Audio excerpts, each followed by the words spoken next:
আবু জাহেল ঘোষণা দিল, খবরদার, হজের মৌসুম, হাজী সাহেবরা গোটা বিশ্ব থেকে আসবে, আমার দলের কর্মীরা তোরা যেটা করবি সেটা হচ্ছে হাজীদের কাছে যে বলবি মক্কায় নতুন এক পাগল আসছে, নতুন এক জাদুকর আসছে, নাম মোহাম্মদ। নাউজুবিল্লাহ পড়বেন না? খবরদার হাজী সাহেবেরা এই পাগলের কাছে যেও না। সব হাজিরা গোটা বিশ্ব থেকে এসে মক্কার মিনা প্রান্তরে তাঁবুর ভিতরে ঢুকেছে, আর আবু জাহেলের টিম মেম্বাররা সব তাঁবুর ভিতরে উকি মাইরা কয়, খবরদার, নতুন পাগল আইছে। সবাই কয়, নাম কি? কয়, মোহাম্মদ। নতুন পাগল এসেছে, নাম মোহাম্মদ। নতুন জাদুকর এসেছে, তার নাম মোহাম্মদ। খবরদার, তার কাছে যেও না, তার কথা শোনো না, শুনলে তোমরাও পাগল হয়ে যাবা, তোমরাও পাগল হয়ে যাবা। সে এত বড় জাদুকর, মুহাম্মদ সাল্লাল্লাহু আলাইহি ওয়াসাল্লাম এত বড় জাদুকর, তার জাদু দেখলে, তার কথা শুনলে হাজবেন্ড ওয়াইফের মধ্যে সম্পর্ক বিচ্ছিন্ন হয়ে যায়। সে এত বড় জাদুকর, তার কথা শুনলে বাবা আর ছেলের সম্পর্ক ছিন্ন হয়ে যায়। সে এত বড় জাদুকর, তার কথা শুনলে বন্ধু বন্ধু আলাদা হয়ে যায়। খবরদার হাজী সাহেবরা, তোমরা হজ করতে এসেছো, করো, জমজমের পানি খাও আর খেজুর নিয়ে যাবা বাড়িতে, কিন্তু মুহাম্মদ সাল্লাল্লাহু আলাইহি ওয়াসাল্লামের কাছে যাওয়া যাবে না।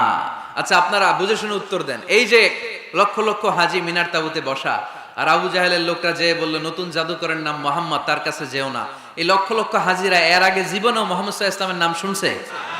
তার মানে মুহাম্মদ সাল্লাল্লাহু আলাইহি ওয়াসাল্লামের নাম তাদের কানে পৌঁছে দেওয়ার দায়িত্ব আবু জাহেল নিজেই নিয়ে নিয়েছে। চিল্লায় কোন ঠিক কিনা?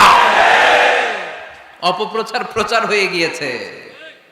আর সবাই মনে মনে ভাবে, কয় কি, এত বড় জাদুকর, হজ করি আর না করি, আরে না দেখা যাওয়া যাবে না। হজ তাড়াতাড়ি কোন রকম সাইরা এই জাদুকরের কাছে আগে যাব, দেখি কেমন জাদু দেখায়, দেখি কত বড় ম্যাজিশিয়ান, দেখি তো কত বড় পাগলের। কারণ আল ইনসানু হারিসুন আলা মা মুনিআ, মানুষকে যেটা নিষেধ করা হয় বেশি, মানুষ এটা করতে চায়। যদি বলি ওদিকে যাবি না, ওর বাপের কিরা ওদিকে যাবে, ঠিক কিনা? এটা আমাদের স্বভাব, আমাদের খাসলা, আমাদের বৈশিষ্ট্য, যেটা আমাদেরকে নিষেধ করা হয় বেশি, ওটা করতে মন চায়। সব হাজিরা মনে মনে ভাবলো, আমরা যাব যাব, তোরা যতই বলিস না কেন, যাব যাব, হজের পরে অবশ্যই যাব। দেখা গেল হজের পরে বিশ্বনবী মুহাম্মদুর রাসূলুল্লাহ সাল্লাল্লাহু আলাইহি ওয়াসাল্লামের বাড়ির সামনে বিশাল বড় গ্যাদারিং শুরু হয়েছে। সবাই লাইন ধরে দেখা করতে গেছে। দেখা করতে যে বিশ্বনবীর চেহারা দেখে প্রথম নজরেই সব পাগল। চাঁদের চেয়ে সুন্দর তুমি নবী আমার কামলিওয়ালা, চাঁদের চেয়ে সুন্দর তুমি নবী আমার কামলিওয়ালা, দুজা তুমি প্যারা নবী সাল্লে আলা, দু জাহানের বাদশাহ তুমি প্যারা নবী সাল্লে আলা, চাঁদের চেয়ে সুন্দর তুমি নবী আমার কামলিওয়ালা। সুবহানাল্লাহ পড়েন। গোটা বিশ্বের খ্রিস্টানরা বিশ্বনবীকে নিয়ে এখন মাতোয়ারা। মাইকেল এইচ হার্ট, খ্রিস্টান, একটা বই লিখে গোটা বিশ্ব কাঁপিয়েছেন, দি 100, a ranking of the most influential people and person in the world। পৃথিবী কাঁপানো 100 জন মনীষীর জীবনী নিয়ে একটা বই তিনি করেছেন। এই 100 জন মনীষীর জীবনীর মধ্যে যাকে নাম্বার 1 তিনি করেছেন, তিনি হচ্ছেন আমার নবী, আপনার নবী, প্যারা নবী, বিশ্বনবী মুহাম্মদুর রাসূলুল্লাহ সাল্লাল্লাহু আলাইহি ওয়াসাল্লামের। মাইকেল এইচ হার্ট কি মুসলমান? সে একজন খ্রিস্টান। তার মানে ওয়ারাফা'না লাকা যিকরাক, বিশ্বনবীর সম্মান শুধু আমাদের মুখ দিয়ে প্রচারিত হয় না, ইহুদি, খ্রিস্টান, বৌদ্ধদের মাধ্যমেও বিশ্বনবীর সম্মানকে বাড়িয়ে দিচ্ছে কে? I have studied him, the wonderful man, in my opinion, far from being antichrist, and he must be called the savior of humanity। খ্রিস্টানরা বলছে, আমরা এই মুহাম্মাদের জীবনী গবেষণা করে পড়েছি, তাকে খ্রিস্টান বিরোধী বলা তো দূরের কথা, তাকে মানবতার ত্রাণকর্তা বলতে হবে। তিনি গোটা বিশ্বের জন্য সুপারম্যান হয়ে পৃথিবীতে এসেছে। As a father, as a teacher, as a lawgiver, as a lawmaker, Muhammad is the superman of the world। স্বামী হিসেবে, পিতা হিসেবে, নেতা হিসেবে, নবী হিসেবে মুহাম্মদ সাল্লাল্লাহু আলাইহি ওয়াসাল্লাম সাধারণ কোনো মানুষ নয়, তিনি গোটা বিশ্বের জন্য সুপারম্যান হয়ে পৃথিবীতে আগমন করেছে। ওয়ারাফা'না লাকা যিকরাক, নবী দুশ্চিন্তা করবেন না, টেনশন করবেন না, আমি আপনার সম্মানকে বাড়িয়ে দেব। এই তিনটা নেয়ামতের বর্ণনা সূরা ইনশিরাহের ভেতরে বর্ণনা করলেন কে? এরপরে রাব্বুল আলামিন বিশ্বনবীকে নেয়ামতের বর্ণনার ঘটনা শুনিয়ে বিশ্বনবীকে সান্ত্বনা বাণী শোনাচ্ছেন আর পড়ছেন, ফা ইন্না মাআল উসরি ইউসরান, ইন্না মাআল উসরি ইউসরা। নবী গো, নিশ্চয়ই কষ্টের পরে আছে আনন্দ, দুঃখের পরেই আছে সুখ। সুবহানাল্লাহ। কষ্টের পরে আনন্দ, দুঃখের পরে। The struggle is impermanent in our life. দুঃখ কষ্ট এটা আমাদের জীবনে পার্মানেন্ট না, এটা সাময়িক। আচ্ছা, আওয়াজ করে উত্তর দেন তো, এক বছরে কয়দিন আপনাদের ফরিদপুরে? কয়দিন? 365 দিন। গত 365 দিনে না খেয়েছিলেন কয়দিন? 20 দিন, 30 দিন। তার মানে অল্প কিছুদিন না খেয়েছিলাম, সারা বছরই খেয়েছিলাম, ঠিক কিনা? আচ্ছা, তো 365 দিনে অসুস্থ ছিলেন কয়দিন? 4-5 দিন, কিংবা 20 দিন, কিংবা 1 মাস, কিংবা 56 দিন, কিংবা 65 দিন। তার মানে বাকি 300 দিন আরামে ছিলাম কি ছিলাম না? তার মানে আমাদের জীবনে দুঃখ বেশি না আনন্দ বেশি? সুখ বেশি না কষ্ট বেশি? এজন্য আল্লাহ বললেন, খবরদার, মুমিন কখনো হেরে যায় না, মুমিনের হারাবার কিছু নাই। মুমিনের জীবনে যদি আনন্দ আসে, মুমিন শুকরিয়া করে, শুকরিয়া করলে সওয়াব আছে না নাই? আর মুমিনের জীবনে যদি দুঃখ আসে, মুমিন সবর করে, ধৈর্য ধরে, ধৈর্যেও সওয়াব আছে না নাই? তাহলে আমাদের সব দিক দিয়েই তো লাভ। আনন্দের দিনগুলাতে শুকরিয়া করব, আর দুঃখের দিনগুলাতে ধৈর্য ধরবো, দুইটার মধ্যে সওয়াব আছে না নাই? এজন্য বিশ্বনবী বললেন, আজাবান লি আমরিল মুমিন, মুমিনের বিষয়টা খুবই আশ্চর্যের। ফাইন আসাবাতহু সাররাউন শাকারা, মুমিন যদি আনন্দে থাকে সে শুকরিয়া করে, শুকরিয়া করলে লাভ আছে না নাই? ওয়াইন আসাবাতহু দাররাউন সাবারা, আর দুঃখে পড়লে সে সবর করে, ধৈর্য ধরে, ধৈর্য ধরলে সব আছে না নাই? তার মানে আমাদের হারাবার কিছু আছে? মাঝে মাঝে আল্লাহ আমাদেরকে দুঃখ কষ্ট দিয়ে পরীক্ষা করতে চান, এগুলো আমাদের জন্য খারাপ নয়। এই দুঃখ কষ্ট বিপদ আমাদের কোমরকে সোজা করে, আমাদের পায়ের মাটিকে শক্ত করে, চিল্লায় বলেন ঠিক কিনা? প্রতিকূল পরিবেশে কিভাবে বাঁচতে হয় এই দুঃখ কষ্ট আমাদেরকে শিখায়। এজন্য মুমিন বান্দার বৈশিষ্ট্য হচ্ছে দুঃখ কষ্ট বেদনা জ্বালা এগুলোতে সে আপসেট হয় না, সে হাল ছেড়ে দেয় না, সে ভরসা রাখে একজনের উপর, চিল্লায় বলতে হবে তিনি কে? কারণ মুমিন জানে রাত্রি যত গভীর হয়, অন্ধকার তমানিসা ভেদ করে সুবহে সাদিক হয়।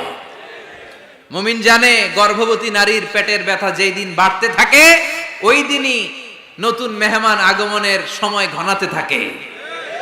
মুমিন জানে তার জীবনে দুঃখ কষ্ট বিপদ যত বাড়তে থাকে, সুখের দিন কাছে আসতে থাকে। এজন্য মুমিনের হারাবার কিছু নেই। ফা ইন্না মাআল উসরি ইউসরা, ইন্না মাআল উসরি ইউসরা। নবী হে, কষ্টের পরেই আছে আনন্দ, দুঃখের পরেই আছে সুখ। আপনি সমস্যায় পড়েছেন, ওই সমস্যার সমাধানও আছে না নাই? এই পৃথিবীতে এমন কোন সমস্যা আছে যেটা সমাধান নাই? কথা বলেন। সমস্যা তৈরি করেছে কে? আবার সমাধানও দিয়েছে কে? Allah doesn't create a lock without its key. Allah কখনো চাবি না বানাইয়া ওইটার তালা বানায় নাই। কথা কন। তালাও যেহেতু আছে, ওই তালার চাবিও বানিয়েছে কে?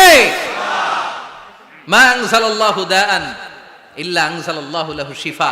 আল্লাহ দুনিয়ায় এমন কোন রোগ পাঠায় নাই যেই রোগের ঔষধ বানায় নাই, এমন কোন রোগ নাজিল করে নাই যেই রোগের কোনো চিকিৎসা বানায় নাই, হয়তো সেটা আবিষ্কার হয় নাই। অনেকে ক্যান্সারের কথা বলতে পারেন যে হুজুর ক্যান্সার এমন রোগ, এই ক্যান্সার তার নাই কোনো অ্যানসার, কিন্তু বিজ্ঞানীরা বলতেছে এটারও অ্যানসার আবিষ্কৃত হচ্ছে। সুবহানাল্লাহ কইবেন না? কিছু কিছু ক্ষেত্রে হয়েও গিয়েছে। এজন্য দুঃখের পরেই আছে সুখ, কষ্টের পরেই আছে আনন্দ। এই দুনিয়াটাই এরকম, কষ্টের পরই আনন্দ। দেখবেন তারাবির নামাজ 20 রাকাত পড়তে কষ্ট লাগে না? কোমরে ব্যথা, হাঁটুতে ব্যথা, কিন্তু 20টা রাকাত যখন শেষ করে মসজিদ থেকে বের হই, একটা আনন্দ আছে না নাই? কষ্ট করে পরীক্ষার জন্য প্রিপারেশন নিলেন আপনি কয়েক মাস, কিন্তু ফলাফল যখন ভালো হয় তখন একটা আনন্দ আছে না নাই? সারাদিন রোজা রাখলেন রমজানে, কি কষ্ট, তৃষ্ণায় গলা ফেটে যায়, কিন্তু ইফতারির সময় যখন রুহ আফজা শরবতটা খাই কেমন লাগে? একটা আনন্দ আছে না নাই? এজন্য আল্লাহ বললেন فإن مع العسر يسرا إن مع العسر يسرا। ও নবী, কষ্টের দিন মক্কায় অল্প কিছু দিন, মদিনাতে আনন্দের দিন অপেক্ষা করছে। আমাদের জীবনে যদি দুঃখ কষ্ট আসে আমরা ধৈর্য ধরবো, তাওয়াক্কুল করবো একজনের উপর, তিনি কে? কারণ আমরা বিশ্বাস করি কষ্টের দিন এটা চিরকালের জন্য নয়, সামনে আনন্দের দিন আমাদের জন্য সেট করে রেখেছে কে?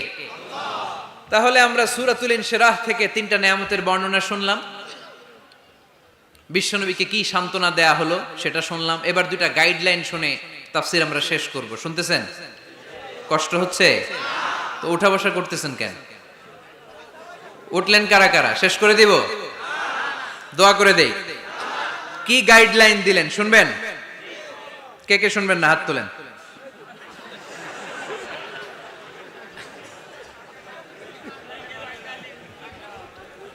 কষ্ট হইতেছে? গরম লাগতেছে না? আমিও ঘামতেছি আপনাদের সাথে সাথে। অনেক গ্যাদারিং হয়ে গেছে। আসেন আল্লাহর নামে 3টা তাকবীর দেই, তারপর কোন 2টা গাইডলাইন তিনি বিশ্বনবীকে দিলেন ওই নির্দেশনা বাণীটুকু শুনে আজকে আমরা বিদায় নেব। আওয়াজ করে পড়তে হবে লিল্লাহে তাকবীর, লিল্লাহে তাকবীর, লিল্লাহে তাকবীর। গাইডলাইন নাম্বার 1, ফাইদা ফারাগতা ফানসাব। নবী আপনি যখন অবসর হন আপনি ইবাদতে মশগুল হন। ফানসাব ফিল ইবাদা, তাফসীর ইবনে কাসিরে এসেছে আপনি ইবাদতে মশগুল হন যখন আপনি অবসর পান। অবসর আল্লাহর দেয়া বড় নেয়ামত, এটা বিশ্বাস করেন? অবসর কিন্তু নেয়ামত। আমরা অনেকেই অবসর সময়কে কাজে লাগাই না, কিন্তু অবসর চলে যাওয়ার পরে যখন ব্যস্ত হয়ে পড়ি তখন বলি হায় রে, অবসরটা যদি কাজে লাগাইতাম। পরীক্ষার পরে 3 মাস ছুটি ছিল, এই 3 মাস অবসরে যদি পড়তাম তাইলে তো আজকে ভার্সিটিতে চান্স পেয়ে যেতাম, ঠিক কি না? এজন্য বিশ্বনবীর আল্লাহ বললেন নবী ফাইদা ফারাগতা ফানসাব ওয়া ইলা রাব্বিকা ফারগাব। মাদানী জীবনে, মাক্কি জীবনে, দাওয়াতি কার্যক্রমের পরে, রাষ্ট্রীয় কার্যক্রমের পরে যখনই আপনি অবসর পাবেন তখনই আপনি ইবাদত করেন, তখনই বেশি বেশি আল্লাহর কাছে দোয়া করে। দোয়াটা খুব শক্তিশালী, কিন্তু আমরা অনেকে জানি না কি করে দোয়া করতে হয়। সিনসিয়ার দোয়া ইজ লাইক এ মিসাইল। আপনারা প্রায় পত্রিকায় শুনবেন আমেরিকা অমুক দেশে মিসাইল হামলা করেছে, শুনছেন? মিসাইল হামলা এমন হামলা, কত সেন্টিমিটার বেগে যে কোন জায়গায় অ্যাটাক করবে, যেখানে মারার কথা ওখানে পড়বে। ঠিক দোয়াটা হচ্ছে মিসাইলের মতো। আপনি যদি দোয়ার মতো দোয়া করতে জানেন, ওই দোয়াটাও জায়গা মতো যে ভেদ করবে। চিল্লা এখন ঠিক কিনা? কিন্তু আমরা দোয়া করতে জানি না, কি করে দোয়া করতে হয় এটা জানি না। বিশ্বনবীকে আল্লাহ বললেন নবী ফাইদা ফারাগতা ফানসাব, যখন আপনি অবসর হবেন তখন আপনি দোয়া করেন, আল্লাহর কাছে চান। বেশি বেশি চাইলে খুশি হয় কে? তার মানে প্রথম ঘোষণা হলো ফাইদা ফারাগতা ফানসাব। প্রথম নির্দেশনা হলো নবী যখনই আপনি অবসর পাবেন ইবাদত করবেন এবং দোয়া করবেন, বেশি বেশি আল্লাহর কাছে চাইবেন। 2 নাম্বার দিক নির্দেশনা হলো ওয়া ইলা রাব্বিকা ফারগাব, সব সময় আপনি আপনার আল্লাহর দিকে মনোনিবেশ করবেন। বিপদে পড়লে ডাকবো কারে? আমাদের অসুস্থতাকে সুস্থতায় পরিণত করে দিতে পারে কে? চাকরির জন্য পাগল পারা, চাকরি নাই, চাকরির ব্যবস্থা করে দিতে পারে কে? বিদেশে যেতে মনে চায়, পাসপোর্ট দিয়ে রেখেছি, ভিসা নাই, ভিসা লাগাই দিতে পারে কে? কিন্তু আমরা দুঃখ কষ্ট বেদনা কিছু একটা হইলেই সবার আগে আল্লাহরে শেয়ার করার আগে ফেসবুকে শেয়ার মেরে দিই। আছে না নাই? আপনাদের ফেসবুক অ্যাকাউন্ট আছে নাকি? কার কার আছে দেখি?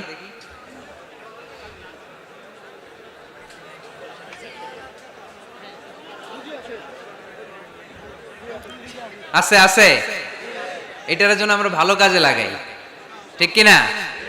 আপনি চাইলেই এমন ভাবে ফেসবুক ফ্রেন্ড লিস্ট করতে পারেন যারা ভালো ভালো জিনিস শেয়ার করে, যারা মোটিভেশনাল জিনিস শেয়ার করে, ইসলামের পক্ষে কথা বলে। আপনার এক একটা শেয়ারে অনেকের জীবন বেঁচে যেতে পারে, ঠিক কিনা? একজন মুমূর্ষ রোগীকে বাঁচাতে রক্তের প্রয়োজন, রক্তের গ্রুপ এ পজিটিভ, যারা রক্ত দান করতে আগ্রহী তারা এই নম্বরে যোগাযোগ করুন। ফেসবুকে মাঝে মাঝে এরকম নিউজ আসে না নাই? আপনি just you put down in share, শেয়ারের মধ্যে একটা পুট করে দিলেন, একটু শেয়ার মেরে দিলেন, ছড়িয়ে পড়লো হাজার হাজার ফেসবুক ফ্রেন্ডদের কাছে। তাদের অনেকে ব্লাড দিতে আগ্রহী, সে তাড়াতাড়ি যেয়ে সেখানে ব্লাড ডোনেট করে আসলো। আপনার একটা শেয়ারের কারণে বেঁচে গেল অনেকগুলো প্রাণ। চিল্লা এখন ঠিক কিনা? রক্তদানের মতো শ্রেষ্ঠ ইবাদত হতে পারে? আমরা মনে করি শুধু জিকিরই ইবাদত, আমরা মনে করি শুধু নামাজই ইবাদত। রক্তদান, এক ব্যাগ রক্ত থেকে অনেক মানুষকে বাঁচানো যায়। এর মধ্যে আছে হিমোগ্লোবিন, এর মধ্যে আছে প্লাটিলেট,